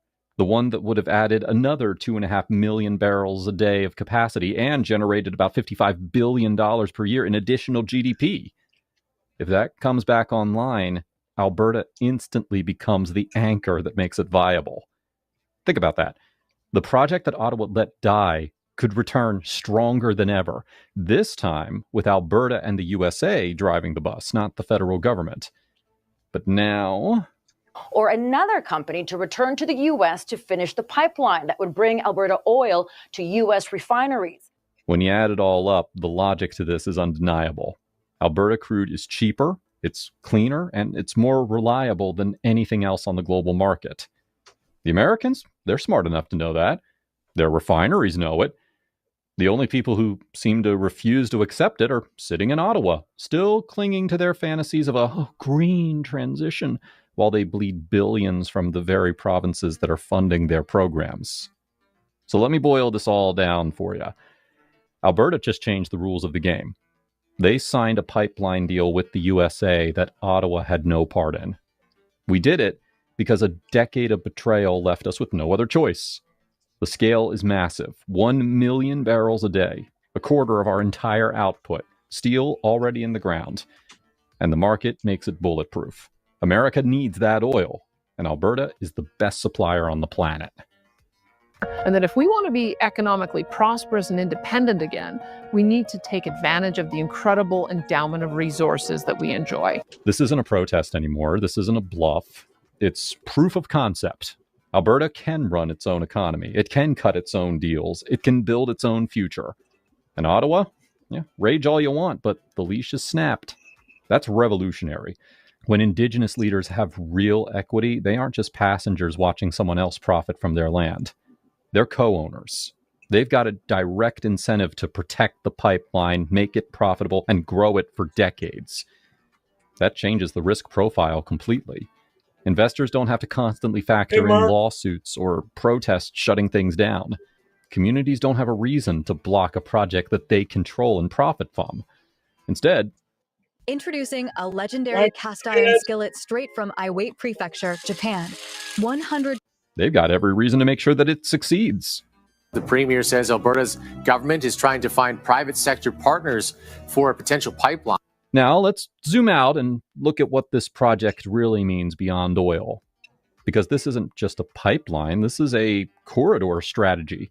Alberta's playing chess while Ottawa's still fiddling with checkers. The line doesn't just carry crude. It doubles as the backbone of a continental trade corridor. Think rail, mineral shipping, LNG, wheat, uranium, potash, the whole arsenal of Western exports moving together. This is not just an ideological argument. It's not just a minor disagreement. Oil is by far the most valuable export. The point is this. No more single-point veto politics. For decades, premiers in Quebec or urban elites in Vancouver, they could kill off Western projects with just a wave of their hand. They'd block pipelines eastward, or they'd stall approvals on the coast, and then the entire Western economy would grind to a halt. This corridor strategy blows that model to pieces. West to south and west to Asia flows dominate. Alberta and its partners now control multiple exit points. Ottawa doesn't get to decide if Alberta trades with the world anymore. We do. But there is one big issue that's inextricably linked in voters' minds to the economic troubles in Alberta, and that's pipelines. A fundamental source of Alberta's economic malaise is that there's no good way to transport oil from the oil sands to refineries in the United States. And don't underestimate the psychology here. Once people see that oil, gas, minerals, and grain are flowing through this corridor on Alberta's terms, it's going to hammer home the point that the West never needed Ottawa to begin with.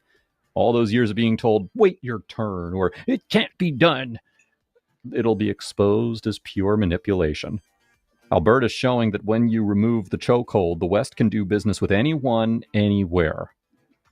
And let's not forget how badly Ottawa botched its own pipeline project. The Trans Mountain expansion, that was supposed to be the crown jewel. Instead, it finished years late and 300% over budget. Yep, 3 times the original cost, all on the taxpayers' backs. Oh yeah, and to make it worse, they're refusing to optimize it. Trans Mountain currently moves about 900,000 barrels per day. With a few upgrades, it could probably hit 1.2 to 1.3 million barrels per day. Even the CEO admits it's possible. But Ottawa's not going to allow it. Why? Well, because their goal isn't efficiency. Their goal is control. It's so bad, in fact, that in order to complete the Trans Mountain pipeline expansion to Vancouver, Ottawa had to step in and buy the project from a private company that lost billions trying to navigate through all this government red tape and ended up spending tens of billions of dollars more than initially budgeted. Meanwhile, Alberta's doing the exact opposite. We're maximizing capacity, we're expanding corridors, and we're locking in long-term partnerships. That's why Ottawa is panicking. Not because of the barrels, but because of the precedent it sets. If Alberta can cut its own deals, build its own projects, and partner directly with both the U.S. and Indigenous nations, then what's the point of Ottawa's gatekeeping anymore? Yeah, there isn't one. And that's why federal politicians are scrambling. You've even got opposition leaders like Pierre Poilievre pushing for a so-called Sovereignty Act approach. Scrap Bill C-69, repeal the tanker bans, and strip Ottawa of its power to veto projects. Even he knows that unless Ottawa's chokehold ends, Alberta is going to keep proving that we don't need them. Every time Ottawa stalls, Alberta acts. And every time Alberta acts, Confederation gets weaker. Federal Liberals then specifically targeted the world's most valuable single deposit of natural resources, the Alberta oil sands. They banned all oil tankers off the northwest coast of BC, landlocking a $1 trillion asset that would have enriched the lives of millions of Canadians for generations. Which brings me to the end game, and it's not a small one. Confederation itself is on the line here. Energy is the backbone of this country, and Alberta, it's the spine. Our GDP stands at $340 billion, which is about 14% of Canada's total, produced by just 11% of the population. In the last decade alone, we have sent $250 billion net eastward in equalization. That's not charity. That is a massive subsidy that built schools, hospitals, and services in provinces that then turned around and sneered at Alberta's energy industry. Canada earned the reputation as one of the very worst places in the world to invest in resource projects. So now imagine what happens if Alberta and Saskatchewan decide. If you live here in New York, right now is the perfect time to upgrade your AC or heating system. As we near the end of that enough's enough. Together, they produce 75% of Canada's oil output. If they cut Ottawa out, Confederation faces a $20 billion annual hole in its budget. That's not a belt-tightening exercise. That's collapse territory. Ottawa can't plug that gap without Alberta, period. And that's what makes this pipeline deal so dangerous for the federal government. It's not just steel and barrels. It's proof of concept. Proof that Alberta can finance, build, and govern itself without Ottawa's blessing.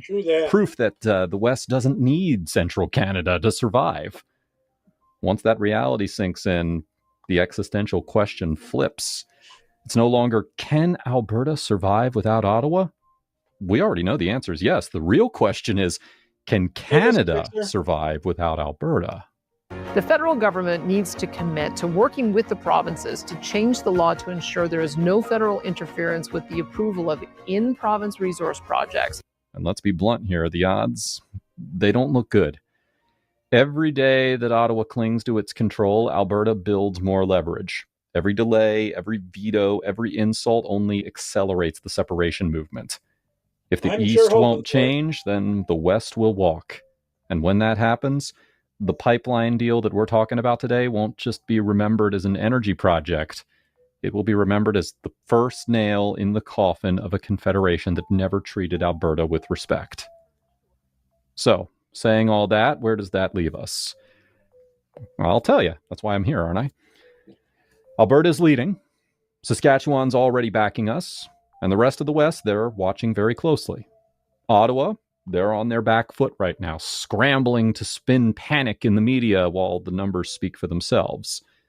The West is building corridors. They're locking in partners, and they're proving that independence isn't a dream anymore. It is a plan that is already in motion. For me, it comes down to this.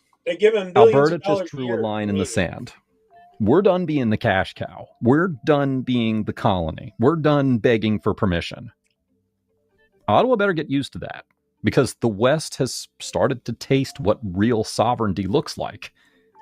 And once you've had that taste, yeah, there's no going back. It's more common. I got part 3 to this. Hold on. Let me close this one. Kind of part 3 to this. It's getting worse than you think. About the 51st state. That again, the West isn't waiting anymore. Alberta's slammed their fist on the table and they've finalized into programming note. Watch for Vivi on Rebel Chicks next at the top of the hour, okay? She's coming on next. Independence. And Saskatchewan, they're staring at the same fork in the road. This is their 1-year anniversary of starting their show. Either walk with Alberta into sovereignty, or if Ottawa blocks them, take the 51st star on the American flag. That is the earthquake shaking Canada right now. And anyone who thinks that this is just noise isn't paying attention. Saskatchewan has been overshadowed way too much as independence movements have been rising in Western Canada. And people are forgetting that actually the sentiment for provincial independence in Saskatchewan is as strong as it is in Alberta. Alberta has signatures, referendum mechanisms, sovereignty panels, and Danielle Smith leading the charge. It's real. It's locked in. There's no walking back. Meanwhile, Saskatchewan, they've been forced into the spotlight too. They're not as far along as Alberta, but their choice is brutal and simple. Independence or statehood. There's no version, I think, where Saskatchewan stays chained up to Ottawa's punishment economics. The days of hoping that Ottawa's going to suddenly wake up and treat them fairly are over. The West has stopped asking for reform. So the only question left is, what's the exit door? As Alberta and Saskatchewan want to leave the country. I know that's a big thing, but it might be a good idea. So yeah, the Albertans have had enough. And this time, they're not just yelling about it, they have built the machinery to act. The Citizens Initiative Act lowered the threshold for a referendum to about 177,000 signatures. And I know for those of you who watch this channel, you probably know, but do you know how many pledges the organizers already have? About 240,000. Now, let's contrast that with Saskatchewan, because here's where things get really interesting. Saskatchewan has always been treated as Alberta's little brother in the Confederation. But the truth is, Saskatchewan is an economic powerhouse in its own right. They pump out about 460,000 barrels of oil a day. Add in uranium, potash, and weed on top of that, commodities that the world literally can't live without, and you've got a province that should be swimming in prosperity. USA. But under Ottawa's thumb, Saskatchewan has been reduced to a glorified colony, a resource colony that's feeding a capital that gives nothing back. Uranium, potash, things that the world wants, and things that the central federal government just doesn't make any easier to produce. And they've got a lot of oil and gas in Saskatchewan too, of course, and just a skilled, educated workforce. Premier Scott Moe knows this. He's already said that he's not going to block a referendum if the citizens want it. And the bar there is low, about 125,000 signatures to trigger a vote. That's more than doable for the grassroots organizers that are already crisscrossing the province, holding town halls and building momentum. But here's the kicker. If independence fails because of legal or political roadblocks, Saskatchewan still has one way out. Statehood. The 51st star on the flag. And I don't say that lightly. This isn't about waving flags or singing the Star-Spangled Banner. This is about survival. Staying under Ottawa means that Saskatchewan becomes the last piggy bank once Alberta leaves. That's political suicide if you're Saskatchewan. No premier, no government could survive forcing their people into that role. So if Alberta exits, Saskatchewan either follows Alberta or they join the U.S. There is no scenario where they're going to stay loyal to Ottawa's oppression if Alberta leaves. Perhaps this is the number one enemy against type 2 diabetes. The video you're watching costs $1 billion. And independence referendum petitioner in Saskatchewan would be a plebiscite. And the NDP out there have been screaming and howling at Premier Scott Moe, saying, you know, you've got to shut this down. You can't have that. Why do they fear even giving people the chance to vote on it? And let's not forget the cold economics here. Saskatchewan's industries aren't tied to Ottawa. They're tied to Alberta and the United States. Their uranium feeds reactors abroad. Their potash feeds global agriculture. Their oil feeds the same refineries that process Alberta's heavy crude. Without Alberta, Saskatchewan is effectively locked out of continental energy and trade deals unless it bolts. That's why I keep saying it's a fateful choice, either independence or statehood. Either way, Ottawa, they are the ones who lose. It's funny when you see the left in Alberta, the left in Saskatchewan, the status quo people, the ones who are married to the system. The first thing they want to do is take away the ability to pursue independence, not. And honestly, both provinces share the same grievances that got us here. Same anger, same exhaustion. Look at the policies that Ottawa has shoved down their throats. Carbon taxes that jack up heating bills in the middle of winter. Fertilizer restrictions that punish farmers even when global demand is sky high. Make noise. Export bottlenecks that kill jobs and force producers to sell at discounts while the U.S. competitors laugh all the way to the bank. Bill C-69, the No More Pipelines Act, suffocating every attempt to build new infrastructure. The tanker ban on the BC coast that landlocked prairie oil before it even hit tidewater. What they're trying to do is Oh, and drive. on top of all of that, emissions caps that make new growth impossible. The government can take over. The outlying provinces have had enough. They're realizing the futility of trying to change within a system that's permanently broken and made to slanted to feed central Canada as if it was a funnel draining resources. So Saskatchewan is on the move. And Scott Moe has been very outspoken as a premier too. Do you see a pattern here? Yeah, That's what you these get when aren't you elect a mistakes. They socialist. are punishments. And both Alberta and Canada. Saskatchewan know it.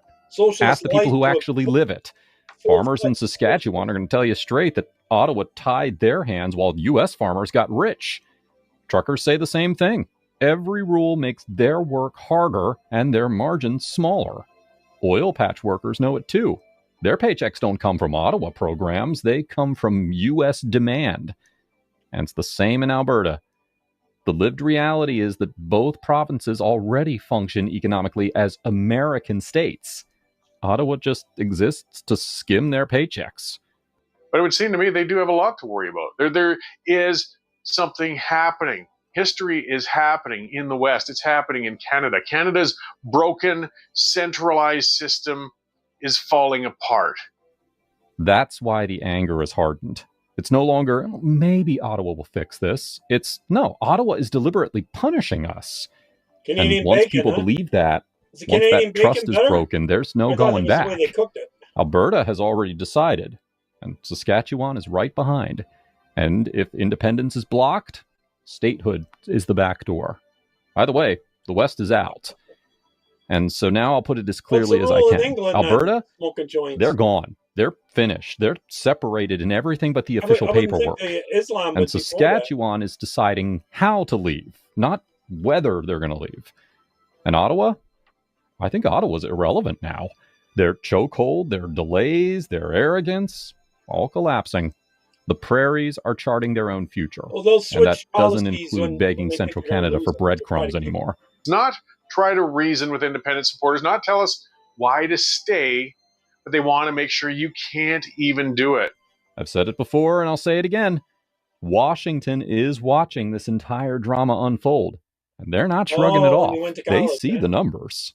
The U.S. goes through about 19 million barrels of oil every day, but I they never only did pump the about work, so 13 million. any. That's a shortfall of 6 million barrels every single day. Now, guess who's sitting right next door with the ability to fill a huge chunk of that gap? Alberta and Saskatchewan. 6 million times Together, those two $16 a provinces barrel. are basically a lifeline for Buffalo U.S. will be energy losing. security. Alberta's oil sands Jessica. feed American refineries already. And Saskatchewan, they've got something even bigger on the table. Welcome. Uranium and potash. You see, it's not just about oil anymore. Saskatchewan's uranium is critical for nuclear power. Their potash, it's one of the most vital agricultural inputs in the world, and American farmers rely heavily on it. If Saskatchewan decides that it's done with Ottawa's constant suffocation, the U.S. isn't just going to open the door for them. They're going to roll out a red carpet. Quiet conversations are already happening.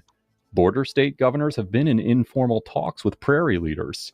Washington has quietly signaled that they're willing to deal directly if Ottawa keeps stonewalling. That's the big shift that nobody in the mainstream media wants to admit. So they should reform Saskatchewan's legislation. I don't know if Scott Moe has the will or interest in doing that, but I think that's one of the things they need to be lobbying for out there. Oh, and here's the kicker. For Saskatchewan, this isn't just about flirtation.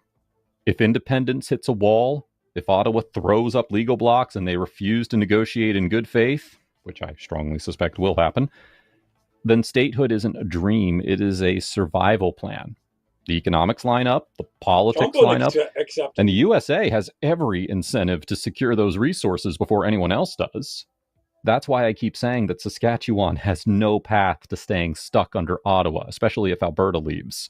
It's either independence alongside Alberta, or they become the 51st state of the United States. There is no third option. So now, with all that said, you want to know how Ottawa is handling all of this? Anything. Panic mode. Absolute panic mode.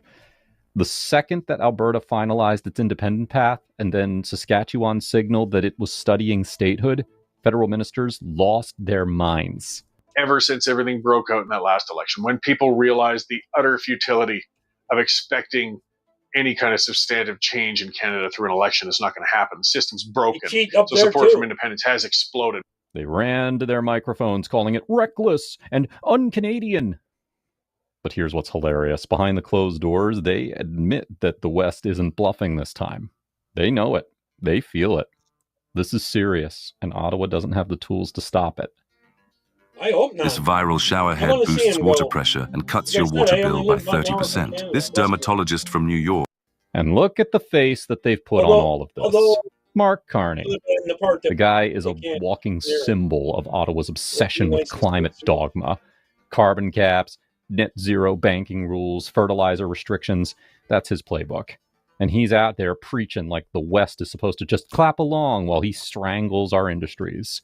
They're also fining him for going out into the woods now to protect the woods. Out here, Carney isn't seen as some smart technical leader. He's seen as a guy who is holding a knife to the neck of our economy. Communicating back and forth, all of us in the independence movement helps.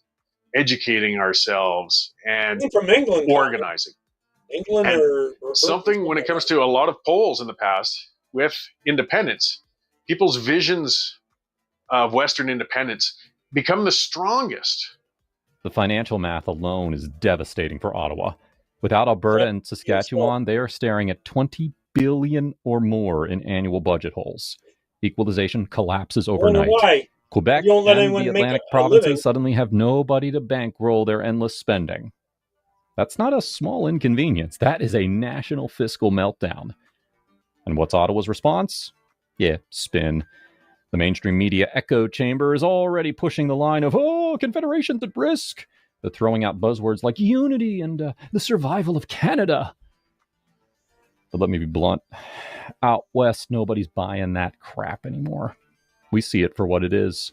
Fear-mongering from a media and a central government that has been bleeding us dry for decades. They get their paychecks from the and while Ottawa spins its wheels, the people here have already made up their minds. They're almost like the verdict from the ground is crystal clear.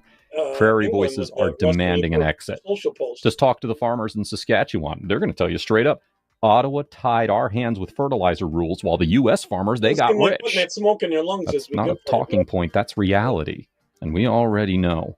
Alberta and Saskatchewan are already more connected to the U.S. than to the rest of Canada. Truck drivers, oil patch workers, welders, rig hands. I've heard it from all of them. Our paychecks already come from the U.S., not from Ottawa. They're not exaggerating. Cross-border trades already defines our economy. Alberta and Saskatchewan don't need Ottawa for markets. They already have the U.S. as their lifeline. Ottawa's only role is to make the ride harder with their taxes and regulations. Saskatchewan, Alberta, BC, we can all be walking together in parallel and supporting each other and helping. But in the end, and it's the way it should be anyways, it's up to the citizens of each province if they're going to make that decision to go. Now, are there concerns about this? Absolutely. Students in Regina and Saskatoon worry about losing universal health care if independence or statehood happens. Indigenous leaders are raising big, legitimate questions about treaties and land rights. Those debates matter, and they do need to be faced, honestly. But here's the difference. Those things can be unlike Ottawa, Alberta and Saskatchewan are already putting those questions on the table in the town halls. Years. Oh, okay. This isn't some closed-door elite discussion. This is public, it's messy, it's democratic, and that's what makes it real. And don't let anyone tell you that this is fringe. I've been to the town halls. They're packed. People are lined up out the doors. They're not just angry, they're organized. Farmers, truckers, students, retirees. This is mainstream now. It's not a handful of agitators. It's a movement. The momentum is rolling downhill, and Ottawa doesn't have brakes that are strong enough to stop it. Which brings us to the end game. And let me be brutally honest here. There is no version of this story where the prairies stay trapped under Ottawa's thumb. I think that chapter's done. Alberta has independence locked in. The panels, the referendum mechanisms, the Sovereignty Act, it's all in place. One way or another, sooner or later, Alberta is going, period. The federal government is certainly going to interfere as hard and heavily as it can. Either way, there's absolutely file things. Nothing wrong with us sharing resources and conversations prior to a referendum and helping each other organize and helping build the base for this. Saskatchewan's future is the only variable left. But even think there, the options are really, binary. If independence succeeds, then it joins Alberta in building a sovereign prairie alliance.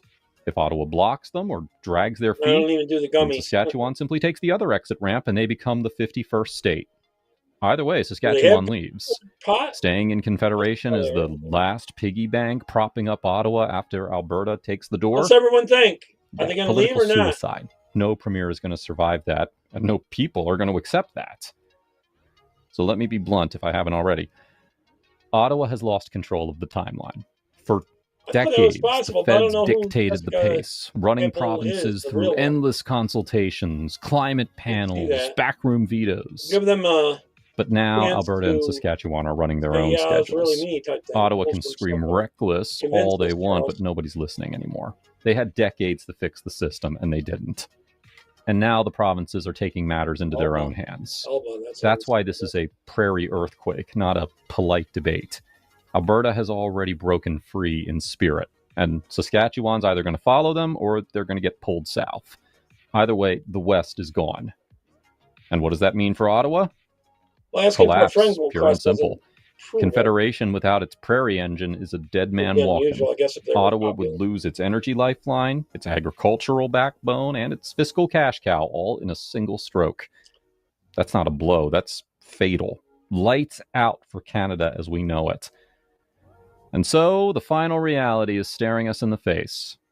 The West is gone. You got to do it live. The only open question now is cosmetic. Does the map show two new independent nations side by side? Or does it show two new U.S. states planted firmly across the 49th parallel? Either way, the outcome's the same. Ottawa loses, and the prairies win. And history will look back on this moment as the time that Alberta and Saskatchewan finally chose survival, prosperity, and dignity over endless Ottawa oppression. Amen, hopefully. Okay, there's one simple warm water trick that anyone can use to restore 2020. Vivi, Rebel Chicks, he's up next. This is 1 year anniversary. Make sure you go over there and check her out, okay? Make sure you stop by at least to say hi. She's up next, okay? God bless everyone. Take care. See you tomorrow, probably. Almost for sure. God bless. Bye-bye. Hit the right button here.